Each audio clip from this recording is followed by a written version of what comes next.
All right, good morning. A little more formal because we got the recording on now. Today is February the 15th, and this is L&M 1, the morning section.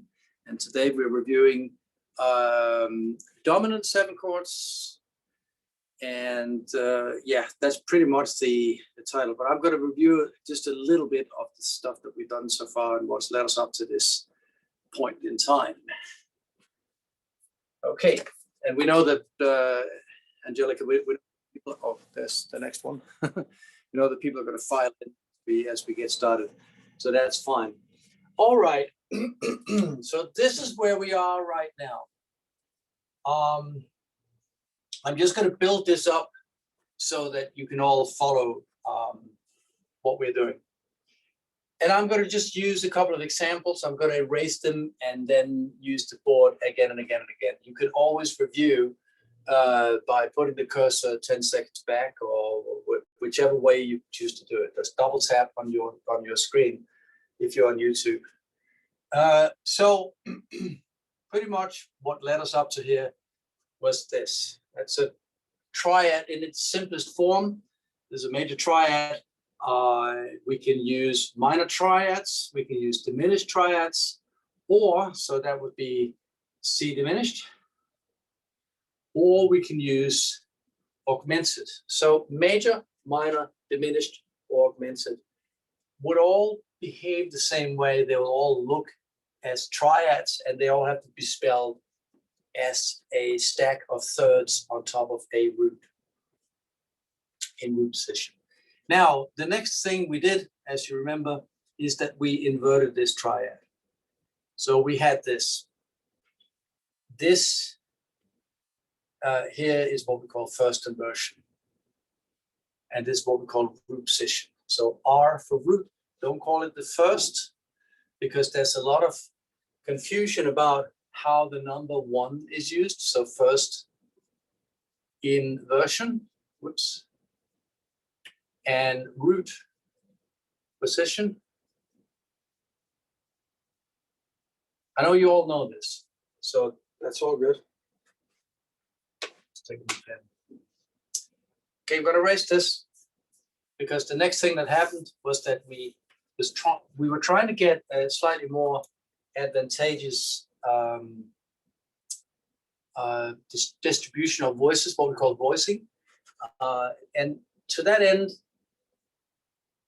we sort of decided, or I decided, because I know what's ahead of us, I decided that if we have the root in the bass, we put the chordal third on top, and then we just fill in the notes. In this case, we could fill in this one, and we'll still have the same triad.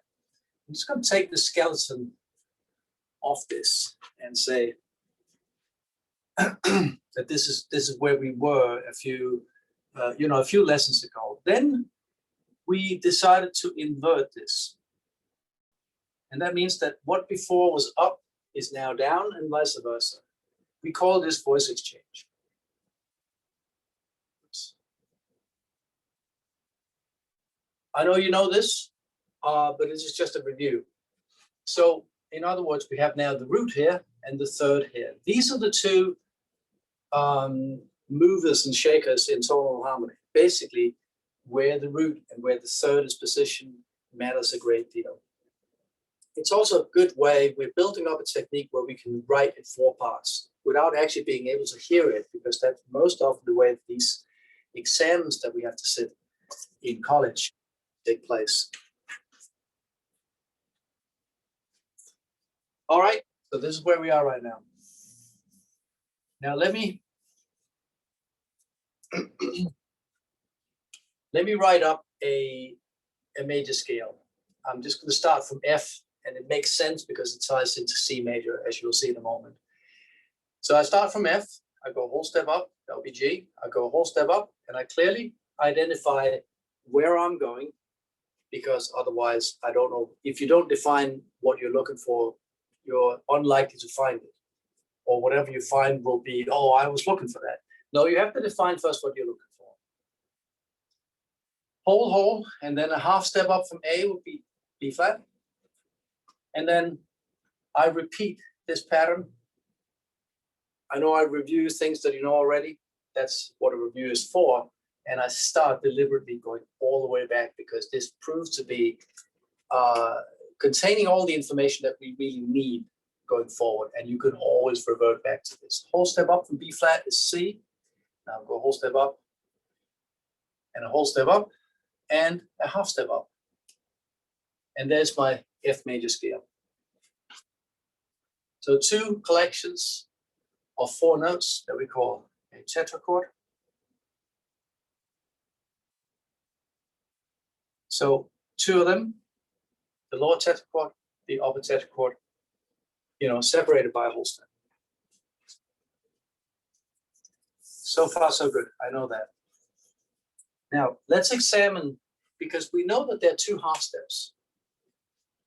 Let's examine where they're sitting in this scale.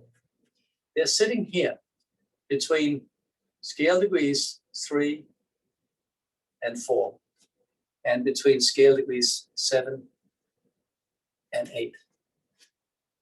So far, so good. I know you all know this. Just really remember this. I'm going to remove these circles and these identification numbers for the intervals. Always go back to this. Whenever you're in doubt, you can find a lot of the information from being able to create a major scale. Sounds simple, but it's a basic skill that you all have and that you can all revert back to. Now, I sometimes ask my students, what is music? And we all come up, we can have, discussions that last for days about music is something that is whatever. And most people can sort of agree that music reveal our emotions, or they convey emotion, whatever. And we can all agree that music is a language. That's how and why, whatever it communicates. First of all, music has been many different things over the years. This sort of cult of feeling is a relatively new one in the history of music. That's one that started sort of really seriously appearing in the 18th century, was amplified in the 19th century, and was called into question in the 20th century. So music has meant many things. But what I mean with my question is a much more fundamental thing. What is music? Is it the sounds, or is it the movement between the sounds? And that's a question that I would like you to think about. You don't have to come up with an answer necessarily, but I think we can all agree that when one note is stated, for instance, we're not really quite sure what that note means. Just as if I'm saying just a word, for instance, green, right, an adjective, we're not really sure what is green. We can't place this into a context because nothing came before the word green and nothing goes after the word green, the way I'm using it right now. I'm just saying green. So that could mean anything, right? It could be a euphemism for money, right? Dollars are greens, So that's very often the way it's used. Green can be the name of a party, for instance, a political party. It can be anything. It can also be the color of your sweater, or you need to eat more greens, or whatever. We don't know because it's not placed into a context. That context, I propose, is the movement between the notes. So it's not so much the sounds themselves, but it's more how these sounds are moving to other sounds. And that's how, in my opinion, music is a language. Whatever that conveys to you is a more private thing. For some, when they hear a major scale, they say, oh, this sounds, a whole bunch of adjectives, happy or resolved or whatever, or it sounds familiar, or, you can sort of add your own emotions to that. But I think it's fair to say that it's the movement between the tones that constitute what we feel, how we communicate, etc., etc. It's fundamental, and I think we can all agree that okay, I can accept that explanation of what music is. That's not necessarily what I think is the most important thing, you might say, and that's fine. But I think whatever the music makes you feel, it's a result of the way the notes are moving. One sound moving to another sound. So the most closely related notes are usually related, at least in this culture, by half steps. So that means if you have notes that are moving within a scale, for instance, they're likely to go to their nearest place. It's almost like magnetism in a way. There are two objects that are magnetic. The closer they get together, the more you can feel that force called magnetism. If you have two magnets, you probably tried this, and you hold them in each hand. You can't feel it, although it's there. You can measure it, but if you put them very close together, you can feel that there is a force exerted that you can't see, right? But you can certainly feel it because one object wants to get closer to the other. That is the same way that music behaves. Music sort of moves, let's say, through the path of less resistance, so to speak. So in other words, if you have two notes that are related by whole step, or let's say they're related by a big leap, it's not automatic that this note is going to go to this one. But it's easier to understand that this note here is very likely going to that note. And this note here is very likely going to that note. Why is that? Well, because you have a half step here.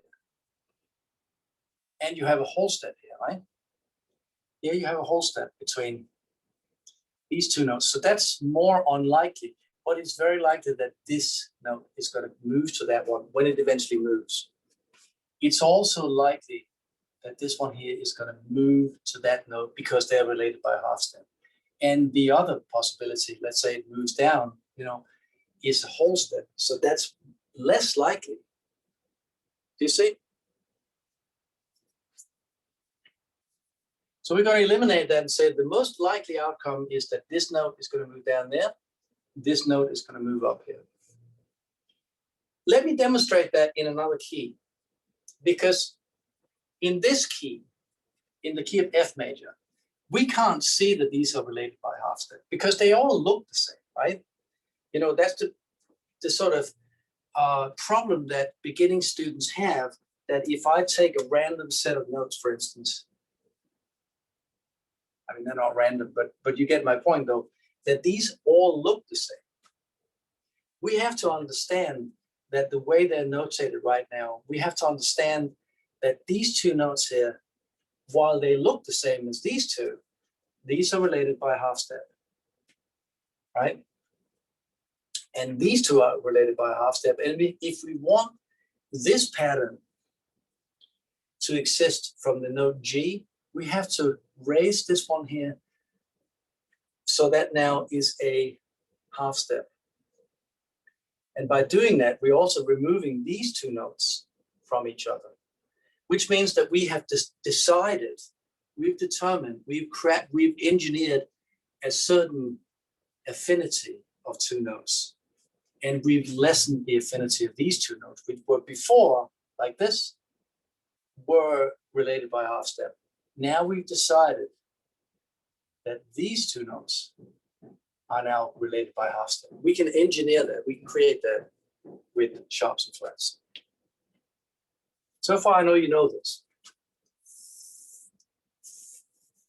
But in this key, it's not obvious because this one here is automatically a half step away from its goal, which is F. Okay, let me erase this. That's the dynamic that we already know. Now, let me now introduce a new thing for you.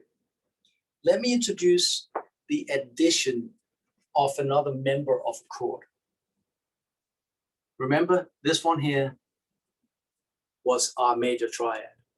if I continue this pattern here and add another third on top of that, I now have a root, a third, a fifth, and a seventh. Because I simply just keep counting up. 1, 3, 3, 5, and 7. You see that? And the notes in between are sort of meant as being passing tones, if you like. They serve some function in between. We're not going to deal with those right now. We're going to deal with this harmony here. And this note, the seventh of the chordal seventh, as we call, let me just make an executive decision and say that that exists in two versions. It exists as this note here, which is a half step away from the C that forms the root of the chord. It also exists as a seventh that is a whole step away from the root of the chord, which is C. We can, you can, whichever way you turn this around, you can project this C up until this, place here, or you can simply say, I'm going to go a whole step down from the root of the chord, and I'll get B flat, I'm going to stick it on top of it. Yeah? This one here, I would call C7. I could call it, and some people do, I guess, although it's rare, you'd see some people call this C753. Because on top of the C, I have a third. That would be this interval here. That's this one here. And I also have a fifth on top of the C. That would be this interval here. And I now also have a seventh on top of my C. That would be this interval here. So the full name would really be not C7, as we're used to seeing. You've probably seen this a million times, and you wondered, okay, what kind of seventh? And also you might ask, what kind of triad? Could it also be a minor triad? And yes, the answer is yes. We're going to deal with them one by one, in which case we would call it C minor 7 if it was a minor triad, etc., etc. If I had a diminished triad here, I would call it C, not C7, and not C diminished 7, but C half diminished, or minor 7 flat 5. We're not going to go there. So, and if I had now a kind of 7, because I can also lower this one more step before I hit the next note down, right, etc. So I can call it by different names. I'm going to make it simple by just saying the only 7 chord or 7th chord that we're going to be dealing with right now is this one here, the one we call C7. That has a 7th that is a whole step down from the root of the chord. Are you with me so far? This is not so difficult, right? But yeah, Angelica, you're with me, or did you have a question? Okay, good. Very, very good. Now, if I invert this one, so this one we call it 7, let's call it 753, just because very often we operate with abbreviations. We do that all day long. We're not really sure why that is, but we abbreviate all day long. Let's say names of people.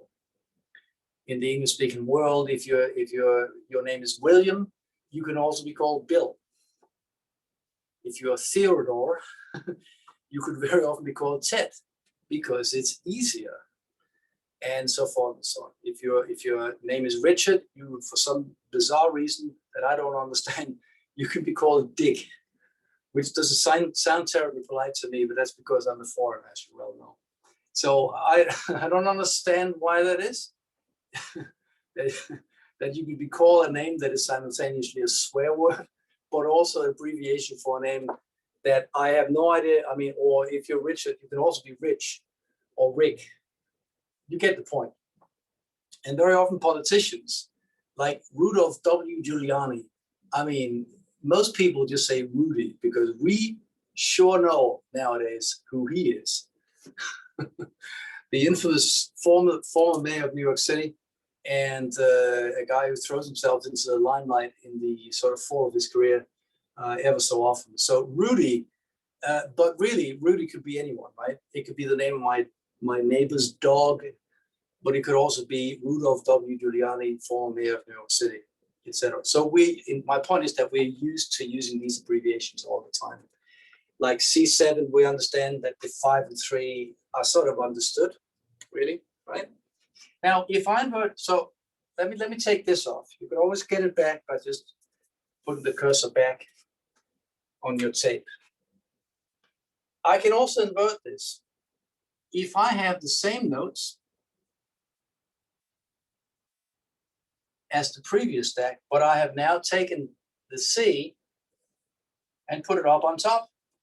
That's what we did before, right? Do you remember that with our triads? We simply just took our triad and inverted things. And then because we're working in 4 parts, we are adding another root of the chord. So in other words, if I were to write this up as a triad, let me just do that very quickly, just to remind you that here, if I have a triad like that, if I want to operate in 4 parts, I simply just add another root to it, right?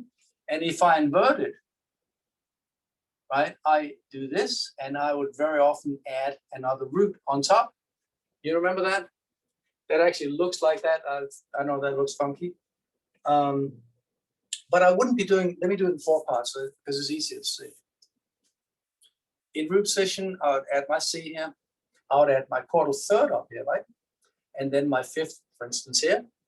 And then I will do another C here. So now I have C, C, G, and E, but just distributed in such a way that we have a little room to maneuver within these entities, yeah?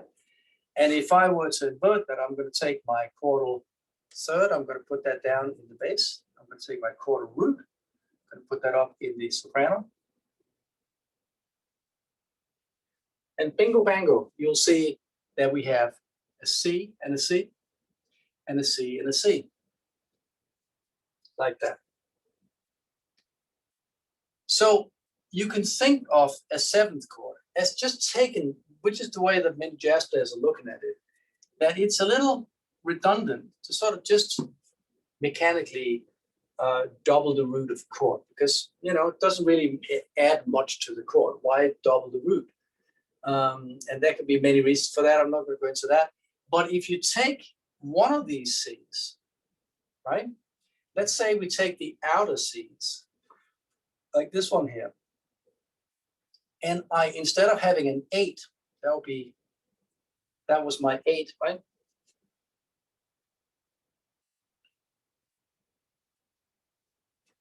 If I now take the note that is 1 whole step below the root, let's say here, for instance, let's call this 8 because that's easier to see this way.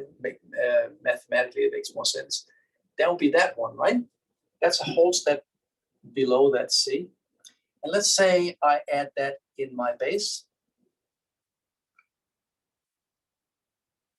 I'm avoiding discussing, but you may have caught me in this. It's not a mistake, that this interval actually gets bigger by doing this, right?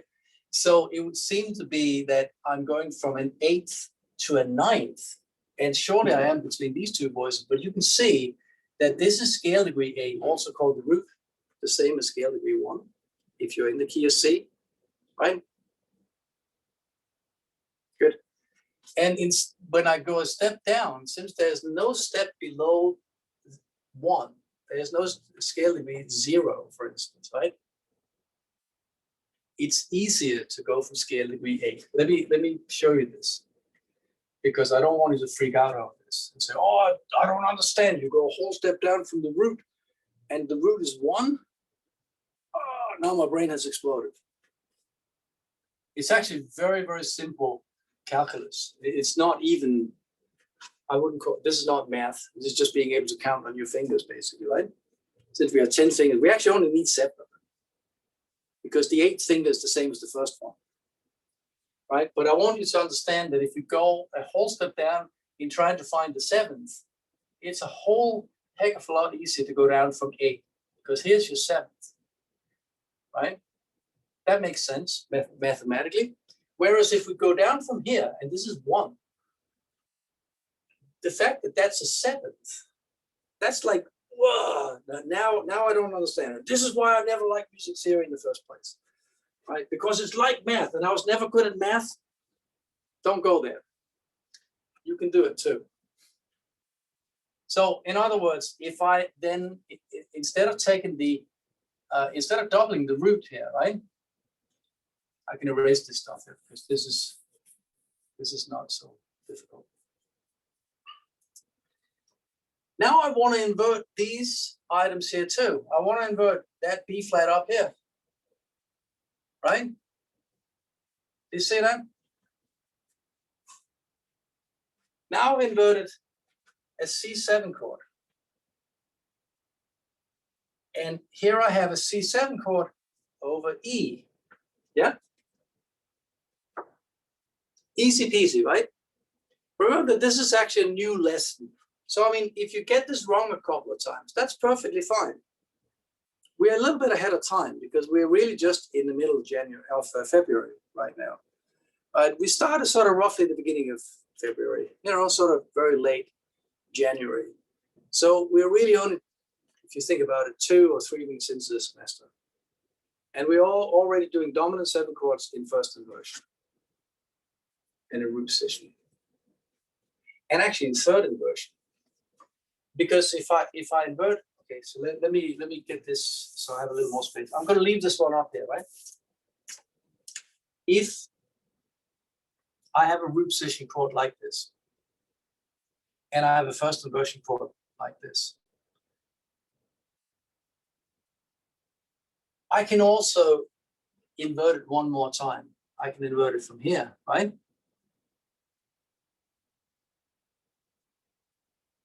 Those will be the same 4 notes. I'm just now sort of inverting it till I can invert it no more. I can invert it one more time, right? So that's root position. This is first inversion. This is second inversion, and this is third inversion.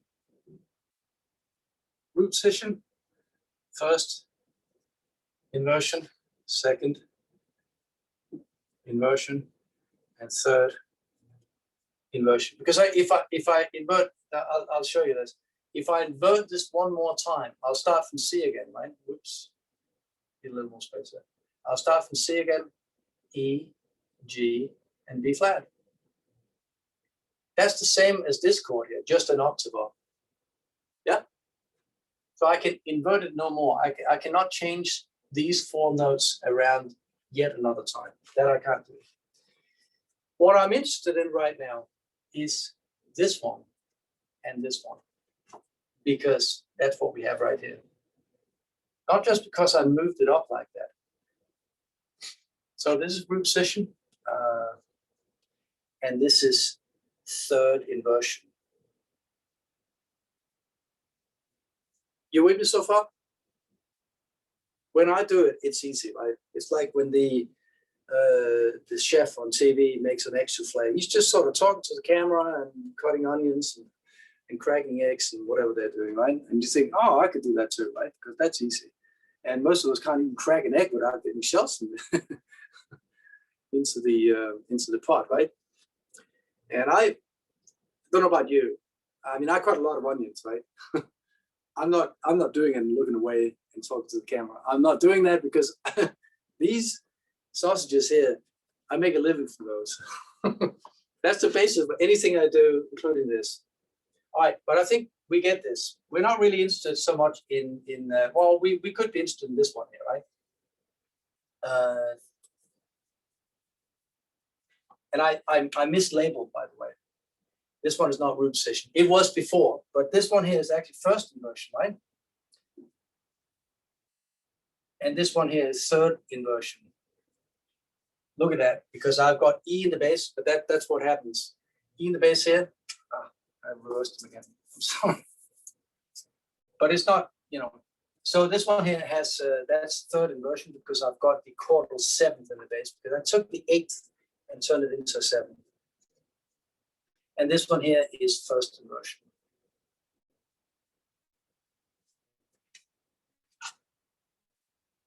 All right, because I got this one here.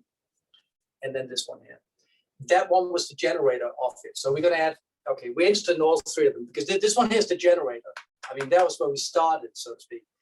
Then we turned it into this one here, right? Let me erase the board and show you how this all relates.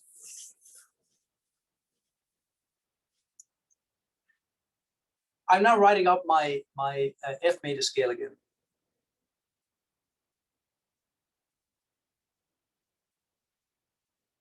And I'm going to mark my two notes that are related, or that are related in the scale as half steps. If I stack these two notes and use them in a chord together, I'm going to play them.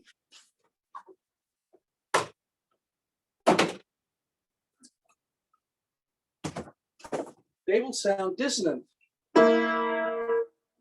This is the B flat. Let me turn the camera around just to see I'm not making any hocus pocus here. So,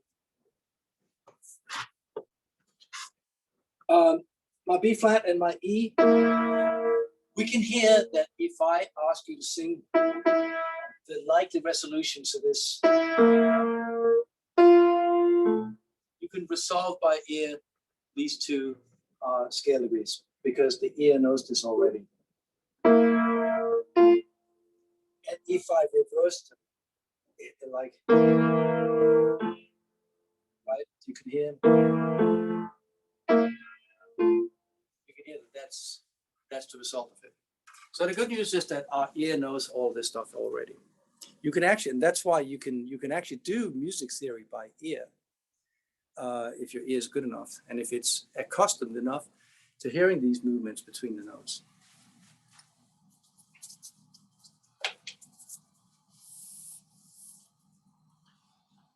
So let me write up my C7 chord again. Here's my B flat, remember that from the F major scale? And here's my E, for instance, I can put it up there. I can now resolve this and say to yourself, flats go down and sharps go up. That's not always true, but it's true enough times that we can sort of create a general rule out of that, an observation that this is likely to happen. And if I invert it,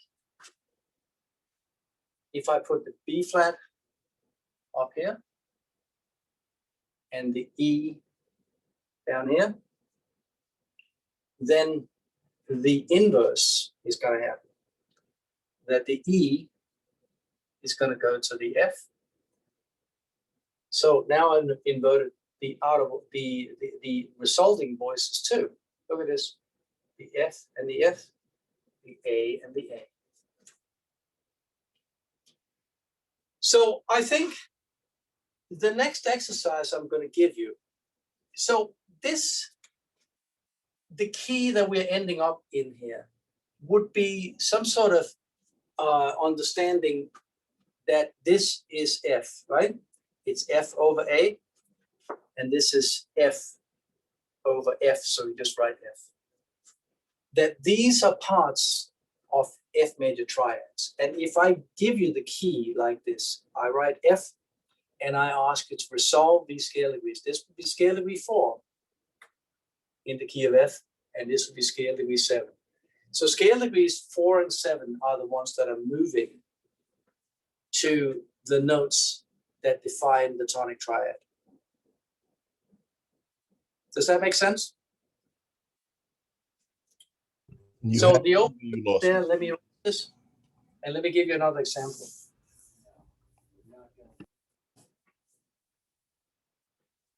I'm going to change key here. I'm going to say D major. Let's write up a D major scale. So whole, and half.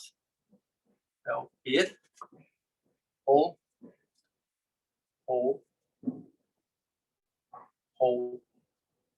and half.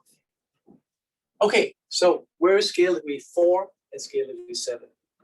Bingo, here and here. if I stack them up, let me take this way again.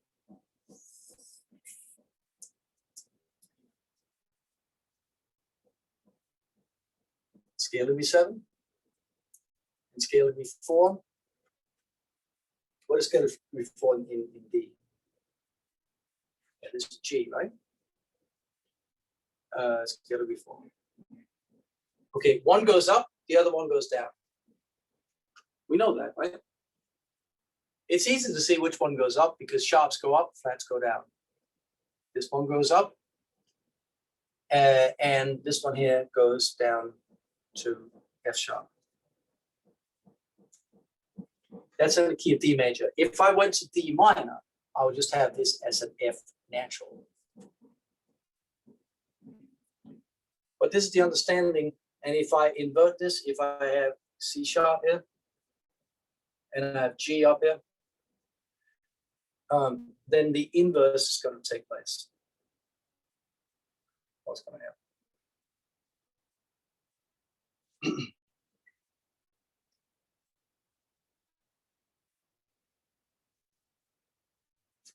Right?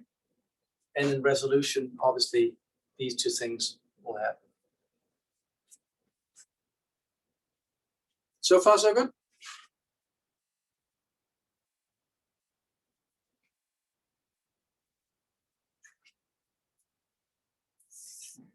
Another example.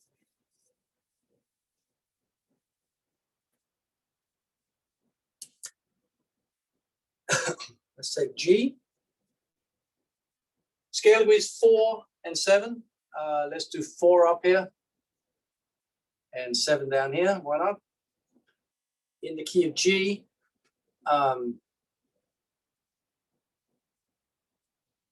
scale degree 7 is F sharp. Scale degree 4 is C. F sharp goes up and C goes down. And if I invert that, I'm now going to take the F sharp up here. I can take it here, for instance. It doesn't really, I mean, right now, since there's still no context, it doesn't really matter if you have it up here or down there. That's fine, whichever way it works. Or I can also put it up here. Why don't I do that? Oops. Just because I'm in 2 voices now, this is normally a tenor note, right? But because I'm in 2 voices, I've assigned one to be the top voice with stem pointing up and one to be the bottom voice with stem pointing down. This is just what we call a 2-part counterpoint. So F sharp still goes up and C still goes down. We've just inverted what we had before. This C is the same as that C. We've now put it down in the bass. And this F sharp is the same as that F sharp. We just put it up in the highest voice. Okay? So I'm kind of confused, like, where this is coming from. Okay. Like, I understand what you're doing. Yeah. But I just don't understand, like, so where would we, like, if you told us to do this, what is this called? This is called Like, a it's dominant an septal. inversion. Yeah. So Okay. So what I was. we're inverting like the numbers. Say that again. Sorry, we're inverting like the numbers now. I don't understand the question. Say your question again. You're And frozen. you were like, okay, the 7th degree and the 4th. Yeah. So okay. So I think I'm having problems with Wi-Fi. I know you have, because you're frozen and your sound is delayed.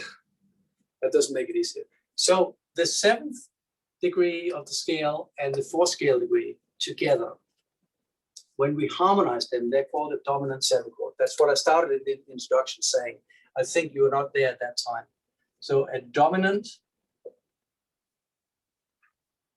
7 chord.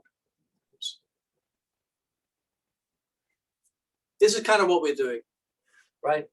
But unlike what a lot of other teachers do, if you start in root position, which is easy to understand in a way, but it's not easy to understand where root position dominant 7 chord is going, because that is the only one that is not resolved like all the others. Because when you're going from a root position dominant 7 chord to a root position tonic, which is the first thing that students learn to do, then there are two things that are not logical. First of all, you're going from a complete dominant 7 chord to an incomplete tonic.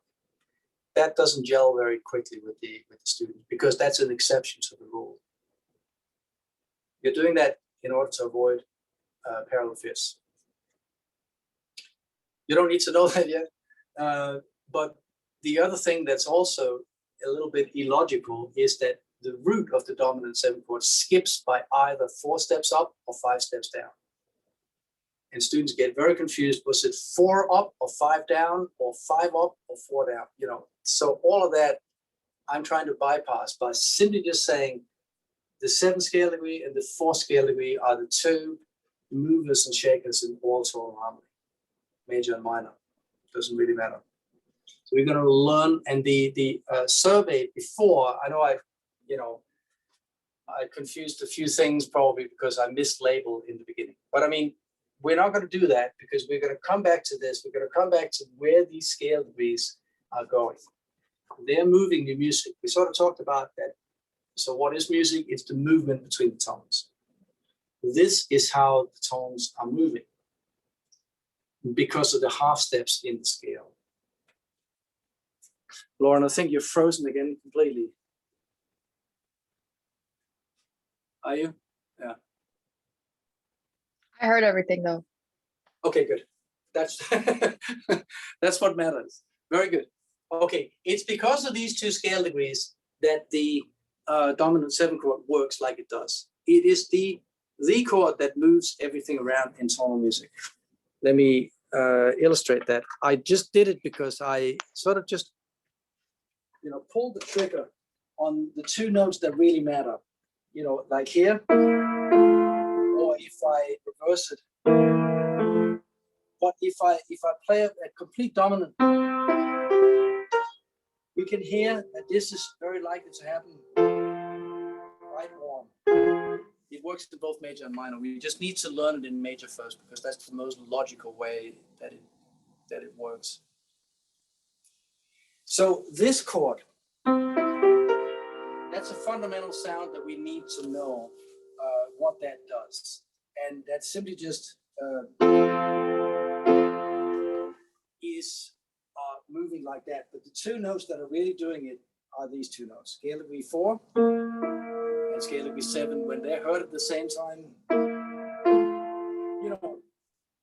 I should tell you perhaps that originally, when this first came around, you actually had a root position chord, and then as a passing tone. So it was a melodic gesture where you had a melodic movement on top, for instance, or in one of the voices that ultimately was admitted into the chord. If I have a root position chord where I have a double root, here's my double root, right? See, I can now, that's what we're doing sort of in that key. And instead of just having that, you can just make it become a member of the chord itself. So you have this on the downbeat. There's certain types of music where that's frowned upon. I mean, or was, back in the Renaissance, that would have been considered not good writing, because everything was about how the melodies were really going against each other. In other words, what we call counterpoint. We haven't dealt much with counterpoint, and I haven't really explained what that means. And let's reserve that for another time. But suffice it to say right now is that melody was considered more important than harmony. Or perhaps not more important, but just considered the origins of everything. And it probably has to do with voices. If your main means of making music is the voice, I mean, the voice can't really sing harmony. I mean, we can sort of sing chords, but only one note at a time, you see?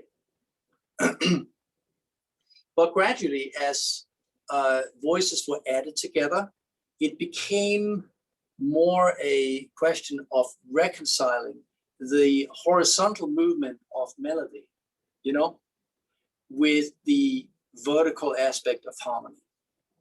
Those became the two sort of elements of music that we are studying in music theory, basically. And obviously, rhythm too. Rhythm is perhaps more important than any of that in reality. But I think it's first of all, we really study rhythm more in ear training than in music theory. I think that's a fair statement. We sort of train how to read and understand rhythm, and there's certain times where rhythm is a fundamental part of the syntax of tonality. No doubt about that. You know, I give you an example. If I play this note here, or this chord, if I play that on a downbeat, for instance, it is undoubtedly a chord that needs resolution and creates certain expectations. But if I use it in a different context, so listen to the second chord. It's actually the same as the other chord I just used. And if I play that with more emphasis, that passing chord, we can hear that this chord in the middle, this chord here, when it goes to the next chord, functions as a passing chord. It's nothing onto itself. It's simply just smooth the transition from one to the other, right? The real motion is from this chord to this one here. And we can insert any number of devices. We can also not insert a chord. We can just have a passing tone, for instance, right? Now it's completely melodic and all that. But if here's the thing that I think originally made me very interested in how music theory sort of can explain certain things and can teach me an understanding of the notes themselves that is above and beyond, I should say, the cultural understanding of it. Because we infuse certain cultural understandings into music, and then we say, okay, this is how we understand music, but that's not the whole point. The point is that the notes themselves, and when they move, when these notes are moving, they have a certain physical presence. I mean, basically, the music moves not only among the notes, but it also sets in vibration certain, all our cells in our bodies, right? So there's a physical presence of the music when we hear it that I think, that's a personal opinion, is above and beyond our cultural understanding of it. You know, when we talk about music expresses our feelings, that's a cultural understanding. That's our understanding of how music works for us and the importance it holds in our life. And that's all fine, but you can't really prove that that's true for everyone, right? And you can sort of say that if you don't feel it the way I feel it, then you don't understand the music. That is not really the way that culture works, right? I mean, if you don't like the taste of spaghetti and meatballs, then you don't understand Italian food or whatever. Or then there's something wrong with your taste buds. I mean, it could be simply that you just don't like the dish, right? I think most people do, but that doesn't make it any better the dish than fried okra, for instance, which a lot of people like, but probably just as many people don't like for a variety of reasons. And so forth and so on. You can take, you know, if you put chocolate in a dessert, most people probably like it. I think most of the people can agree that tastes pretty good. But if you put it in mole, for instance, in a Mexican sauce and use it as a sort of savory ingredient, then a lot of people just don't get it. They don't understand. There's chocolate in this, but it's not sweet. I don't get it. I don't like it. You would have that react, and it doesn't mean that those who don't like it understand it less than those who do like it. That's not the way culture works, as you well know. And similarly here, you know, but here's my fascination with it. If I linger a little bit longer, Okay, you learned it from here. Remember that. If I linger a little bit further on the second chord, it becomes a chord that needs to be solved and it goes to a different place. Listen to this. Here it is in its original sort of passing function. We don't pay particular attention to that one. The chord in the middle, the second chord. But if I linger on it, we can hear that that one must, and then I'm in a completely different key, right? Do you understand? That all of a sudden it takes on another function, a function of dissonance that must be resolved, and it takes you to a different key. So rhythm and length of notes, which is basically rhythm, influences how we hear the harmony. Just like it does in language. If I elevate a word in a sentence, right, that sentence may change its meaning. You probably, take a very, very short sentence. The man entered the room, right? The man entered the room, as opposed to leaving it. Or the man entered the room, as opposed to enter the canon of politicians who should never return or whatever. Or the man entered the room, meaning not just any man, but the guy that we've been waiting for. So you can elevate any part of the speech and get a different meaning. I'm hungry. I am hungry. I am hungry. I'm hungry. Right? Etc. etc. So it's not that we can't separate these things, but we can study them independently. And sometimes that's the easy way to do it, right? And this is what we're doing right now. I'm simply isolating scale degrees 4 and 7 in a key and asking you to resolve them. And then flip them around and do the same thing. That's where we stand right now. The sort of introduction of the dominant 7 chord. I'm going to go briefly back to this. This is going to be your next homework, because this is manageable. This is easy to do. It's manageable. I think most people can wrap their heads around it. And everyone can write a major scale and find scale degrees 4 and 7. One goes up, the other one goes down. Scale degree 4 goes down. It goes down to 3 in whatever key. The key is indicated here, right? So that's the explanation of the homework. Scale degree 7 is the other end of the scale that takes you back to the 8th, the tonic root.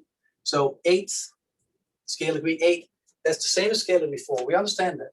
So 4 goes to 3, 7 goes to 8. That's your homework right there. Easy peasy. Now let me go back and explain those 2 dominant 7 chords that we were interested in.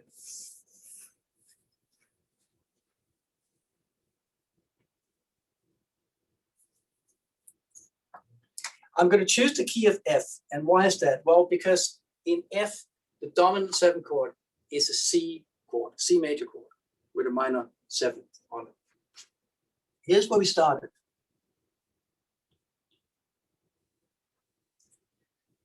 So this one here would be called C7. Or if I were to express it as a function of F major or F minor, but let's just stay in major because that is easier, I would call this 5 with a Roman numeral 5. Because in the key of F,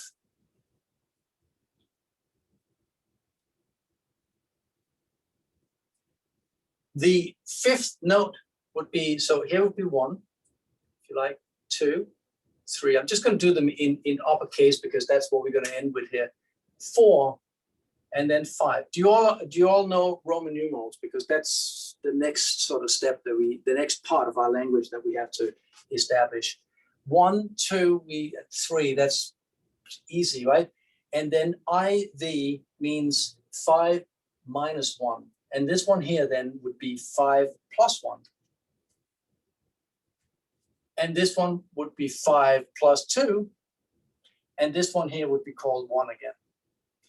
There's no scale degree 8, really. We just call it scale degree 8 because sometimes that is the easier way to calculate. If you want to sort of count backwards, let's say you want to find the 7th, it's easier to go from 8 rather than going from 1.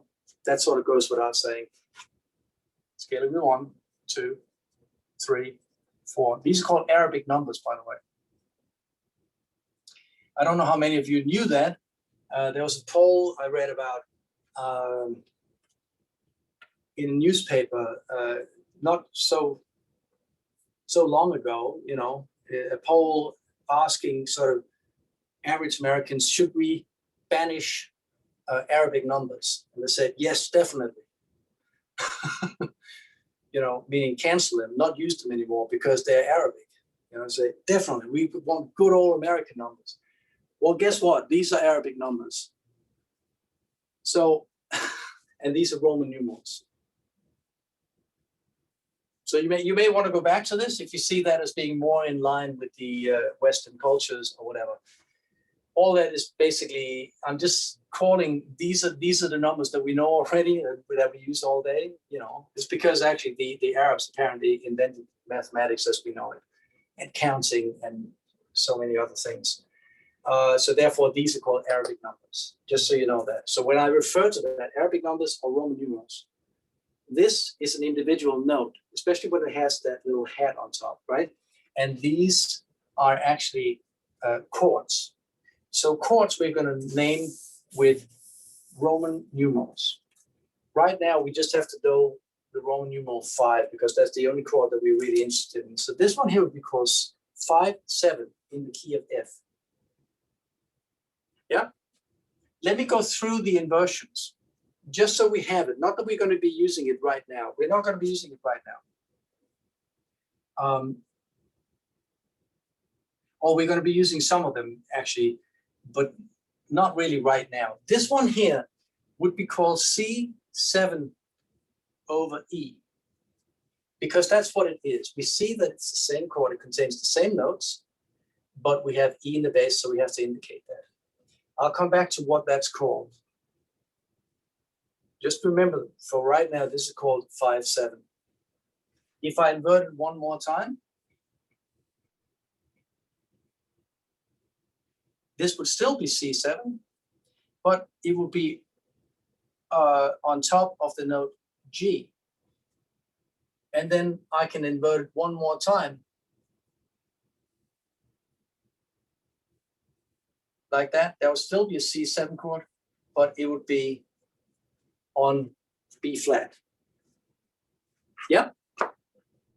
That's cool, right? I mean, we understand that, not a problem here.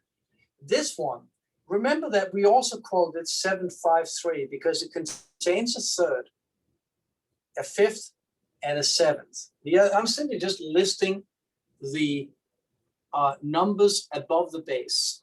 And I'm going to do the same here. Just remember that. And that's how we arrive at these numbers. Because we have a combination, as you can see, here of alphabetic letters and Arabic numbers. And here we have a combination of Roman numerals and Arabic numbers. That's why we needed to know about the Arabic numbers. And that's why it's not a good idea to cancel them. Because we use them every day. I mean, our whole monetary system will break down in a split second if we cancel them, right? So, okay. Here, I would simply just say, okay, it's still a five chord, right? Because C is still the root of this chord. I'm going to now inventory all the intervals above the bass. The bass is E, as we can see. I can stem it down, so that's probably clearer then, right? And stem the other one, the other outer voice up. And here, you know, we'll just project that into 4 parts if we want to. So above E, I have a 3, yeah? That will be this one here. I also have a 5th. And I also have one more than a 5. So that will be 6/5/3.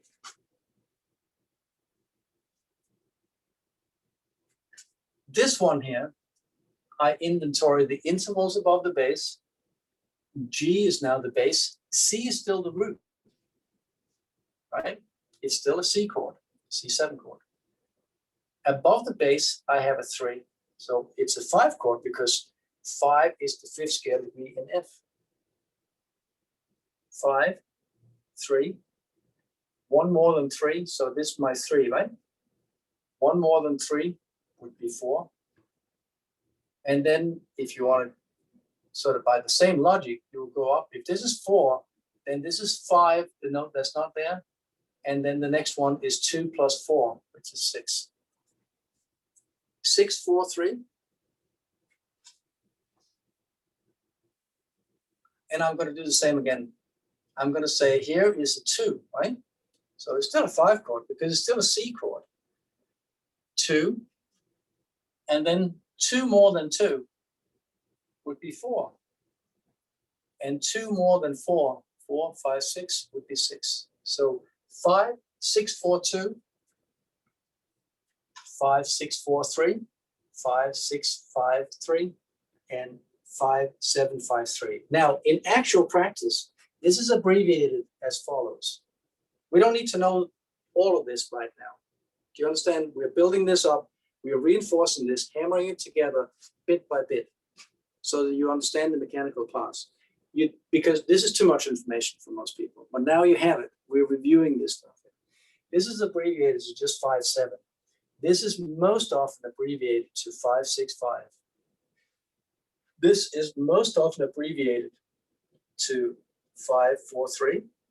And this is most often abbreviated for some bizarre reason that I don't understand quite to 5, 4, 2. Because if this one only has one number, then this is what I would like to see. And sometimes you do see that. Well, we're going to do it the standard way, the illogical way, in my opinion. And that's fine. Doesn't matter how I feel about it. I'm just teaching this stuff according to what is the common practice out there. This is the common practice. Okay, so here's your review.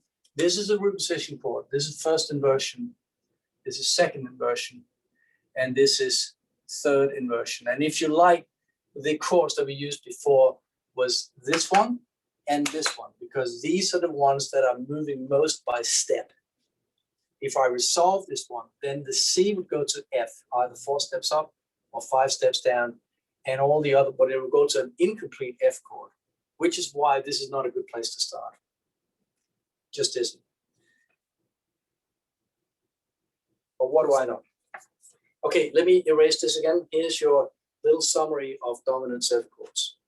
So, Lauren, this is where it comes from. Yeah? Okay. Good. That was the long explanation. Let me do a couple of examples more of what we're doing. We're just doing it sort of in grand stuff, but we're just in 2 parts, right? Because it's easy to do. B flat, right? Let's do B flat. Scale degree, let's say scale degree 7 in the key of B flat would just be the leading tone to B flat. There will be a half step below B flat. That's the easy part. That will be the note A. Let's put it up here for now, right? So this one here is scale degree 7 in the key of B flat. And to that, we add scale degree 4. That will be E flat. Yeah? If you're in doubt about that, all you would have to do is just to write out a B flat major scale. Let's do that. So, B flat, whole step up is C, right? Whole step up is D. Half step up is E flat. So that's it. That's basically what you need here. Scale degree 4, you can easily find that by going 4 steps up in the major scale. Happens to be the same in minor as well. So when we're resolving these, so scale degree 4, remember that scale degree 4 goes down, scale degree 7 goes up. Just remember that this one here goes to 8, and this one here goes to 4, to 3. 4 goes to 3, yeah? This one here, and you can see it's notated with a flat. That's very convenient, isn't it? Because we can see that that's likely to go down, although that doesn't always happen, but it happens most of the time. This one here goes to the root of the tonic, that will be B flat. When we're inverting that, because it doesn't really matter if we start with scalar B4 in the lower voice and scalar B7 in the upper voice, if we flip it around, it will be the same thing, the same dynamic, but again, remember the two magnets, right? If I flip the magnet around, they will pull apart. Mhm. So if I put the E flat up here, let me just put it up here. I've now put this one upstairs, and I'm going to put the A, let's say, down here. Now the opposite, or the opposite direction is going to happen. That this one here, 4, will go to 3 by going down, just as it did here, right? Oh, sorry, here. We've just reversed the direction of the outer voices. We've flipped them around. We have inverted them. So the principle of inversion is something that's really very good to know. The A will go up like that. So scalar B7 going to 8. Now, if you paid really attention, you say scalar B8 or scalar B7, is that the same as the chordal 7th in a dominant 7 chord? And it isn't. We have to be really, really careful that we keep these scale degrees, and that's why it's so important. It is so incredibly important to cultivate the use of scale degrees right from the get-go. Because the chordal 7th, let's say, let me do another key that's more manageable. I mean, I could do it in this key. This doesn't really matter. But let me just select the key that we're all quite familiar with. Okay, this is the homework again, right? Just select all kind of keys: scalar B4, scalar B3, scalar B7, scalar B8, and flip it around. So let me show you this. Let's get to say the key of D, right? Let's construct a dominant 7 chord in the key of D. So we go to the 5th scale degree. So 5, 7 in the key of D. That would be, we go to the 5th scale degree, right? We count up from D. We say D, E, F, G, and A, right? 1, 2, 3, 4, 5. Okay, A would be it. It doesn't really matter if you have the right. I mean, we can do this here. We can do it like this. Here are the correct notes. As such, a whole, and half, and then whole, right? So that there will be an F sharp in there. So A is still nevertheless scalar B5. A, major triad up. There will be a major triad on A. A whole step down from A is G. Like that, just to make sure that we understand that this is the G natural. We can now see that in the key of D, let me write it out again, whole, half,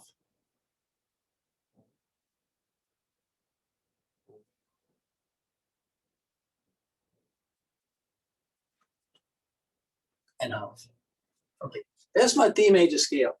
Now, here's the chordal root, the chordal 3rd. And notice that even though it's cumbersome, I'm very careful not to call this scale degree 3.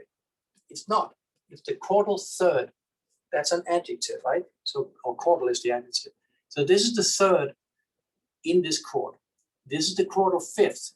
So even though it's cumbersome, I write out the RD and the TH, etc., etc., etc. I'm very careful to keep these things apart. 7th, the chordal 7th, the chordal 5th, the chordal 3rd, and the chordal root. We can now see that the chordal 3rd of the 5 chord is this one here. And that makes perfect sense because this is scale degree 5, yeah? And so 2 up from 5 would be, this would be 6, and this would be 7.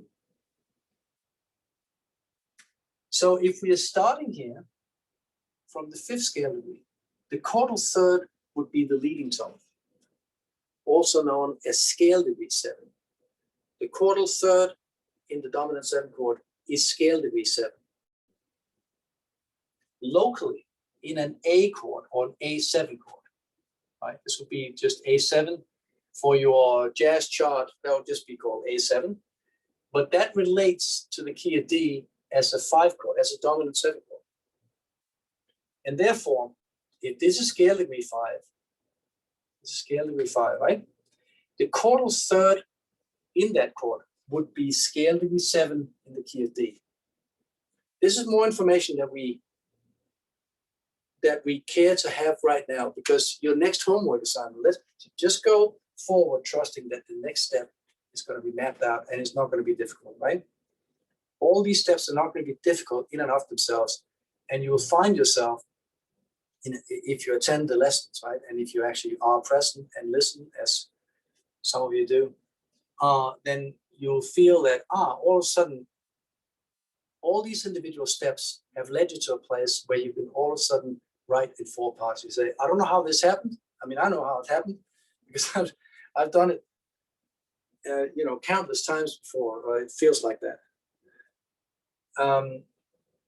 But you have to keep apart these things that when we say 5, 7, because this one doesn't have a hat on top of it or a caret, that sign is a mathematical symbol.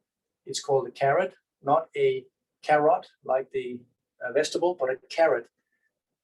That means scale degree. That means that it functions as a global relationship to the key itself, whereas chordal 3rd means something locally. So local and global. We can understand. I mean, if you look at a painting, for instance, there's no ideal distance from which you are looking at a painting or a photograph, right?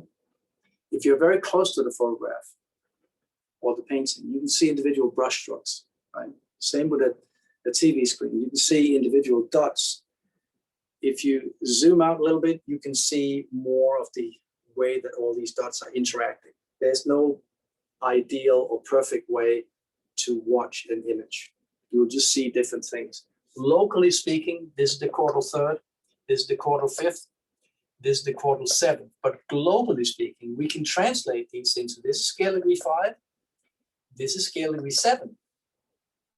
As they relate back to D, this is scale degree 2, and this is scale degree 4. This is the one we are very interested in, and this one here is also one we're very interested in. So this one we are very interested in, and this one we are very interested in, because they relate by half step to their nearest neighbor in the tonic scale. This one here relates to that note in the key of D. This one relates to scale degree 8 in the key of D. So globally speaking, they have a function beyond just the chord. The chord is there to reinforce the harmony, right? To make these relationships stronger. Just like the spice in a dish are there to make the actual ingredients more flavorful. You can choose, that's the way I choose to look at it, or to explain it sometimes. I mean, I relate to this in many, many, many different ways, but I think that's an easy equivalence to understand. You can say, hey, how come that F sharp doesn't relate to G? And it does, absolutely. That if F sharp relates to G, meaning that it goes the other way, then you're in the key of G, you're not in the key of D. You understand that? So if G relates to F sharp in the key of D, meaning this is scale degree 4 and this is scale degree 3, if you reverse it, then you'll see that yes, if scale degree 3 in this key starts to behave as the leading tone and going to G, then you created a new key called modulation. That's how modulation works. You're pointing to a new center, a new key center as your new key, and thereby you're modulated. You transferred tonic status to another key. That's modulation. Are we going to All right. need for the homework, Say that again, Preach? like in terms of the modulation? Are we going to need that for our homework? No, not right now. Later on, yes. But remember, this is only theory two, right? Okay. Yeah. We rolled out all these mechanisms that are going to form the basis for doing all these things that are considered more advanced, right? Modulation, etc., etc. It will come, and you will master it when we get to it. But you will also know all the steps in between. Because sometimes I get emails from various students. Can you explain this, that, and the other? Some guy has looked up something on Google and or whatever, and found some very complicated process, and they want me to skip like 7 steps and explain that in class. That's not really where most of the students are. It's a good question, or it sometimes is a very good question, but that's not necessarily where all the steps are leading us. Right now, we're interested in scale degree 4, scale degree 7, or and flipping them around. Remember that like a week ago, 2 weeks ago, we came across inversion for the first time. We are inverting the outer voices, right? Voice exchange. We just done that. Now we're doing it instead of doing it with the root and the third, we're now doing it with the 2 notes that are leading to the root and the third. In other words, scale degree 7 and scale degree 4. One is going to the root, also called scale degree 8,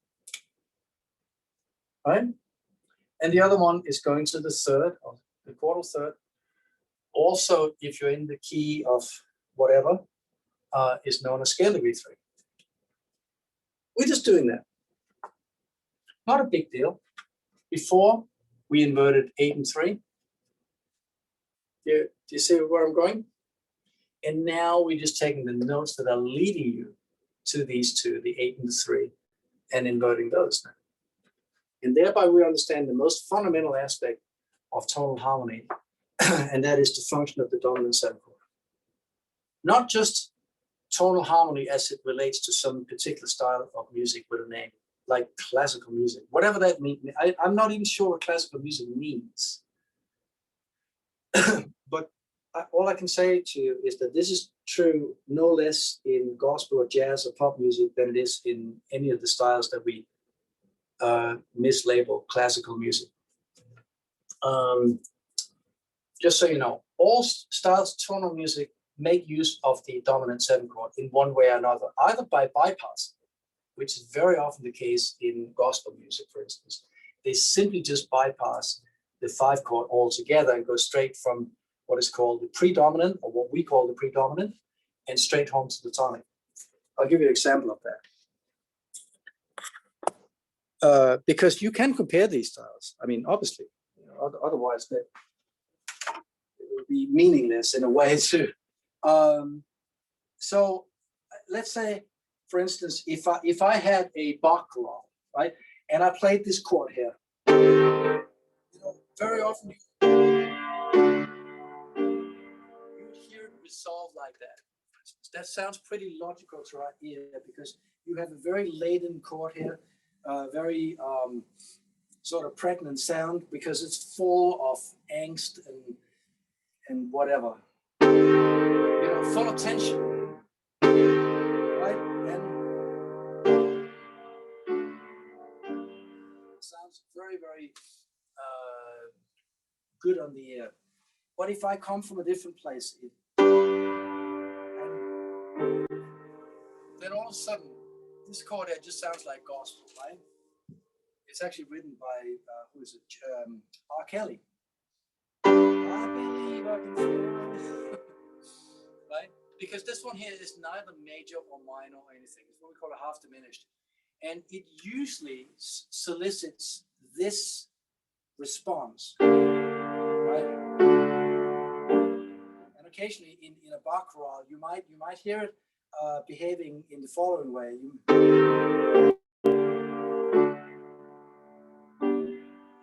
Like this, called a Picardy third, where we get to a point of resolution that's kind of unexpected. Now, gospel takes this. I mean, it's not that they've copied Bach or whatever, but they've copied certain language items and turned them upside down. So remember, here's where I ended. I'm now going to place this as my one chord, and then get to this one here. You see that? And this one here bypasses the 5 chord altogether. It's a very, very gospel-y kind of sound. You know, there are any number of or what we call, it's also called a blues cadence, where you're bypassing the 5. And it can also be called a plagal cadence. All of that is the same thing, basically. I sort of, you know, let me give you a brief outline of that. That I can play, say, for instance, no, that's a bad. That would be an almond cadence, right? Because you very often hear that in church, sort of white Presbyterian church. It would be harmonized like that, right? Not earth shattering at all. Doesn't matter what chords I'm playing it. You can also spice it up a little bit by playing this chord, which is slightly more spicy than the first one. And you can all, if you're ending up on scale of 3, right? Then you can spice that one up by doing this. Or you can go either way with this one. That one is a very flexible chord, right? To say, or you can do this one here. Or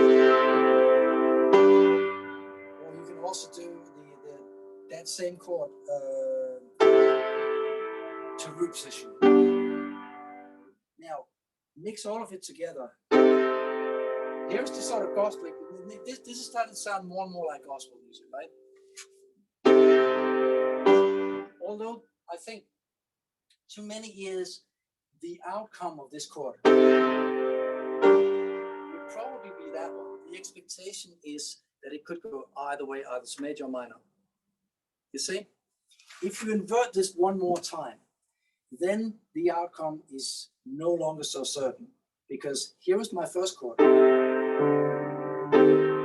Now it's really floating, right? Because this one here, or,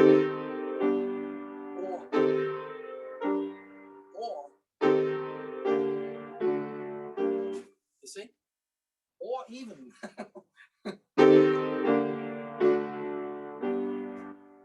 now if I take all these elements and throw them up, turn them around, spin them around a little bit, and I start in reverse, then you have basically what your gospel pianist or keyboard player or guitarist or whatever, you know, that's how they do it. They may not know the origin of all this, and it doesn't really matter if they do. You know, we can know it. And we can know that all these styles are related by process. The process of changing just a tone from a half step to a whole step, or the other way around. And thereby creating dynamics that are, you know, that are suggested and that the ear knows already, because we heard these steps. And we can hear these relationships between the notes. We may not be able to articulate them. What I do know is that it is above and beyond our cultural understanding of it. We call it gospel now, right? But these processes have existed since the dawn of music. So they've existed in different cultural settings and been understood, been decoded in different ways, etc., etc. All right, that's it. Quite enough, right? So there's enough material here for the next few lessons. So this one is going to be, this lesson, I guess, would be a sort of seminal one in certain ways, one to which we return again and again. Your next homework assignment is simply just going to be this, right? As I told you, that you're going to have a scale degree 4 and a scale degree 7. Oops. That doesn't work. I think I left it here. Let's see, E flat, right? Scale degree 7 would be D. So that's 7. And scale degree 4 would be A flat.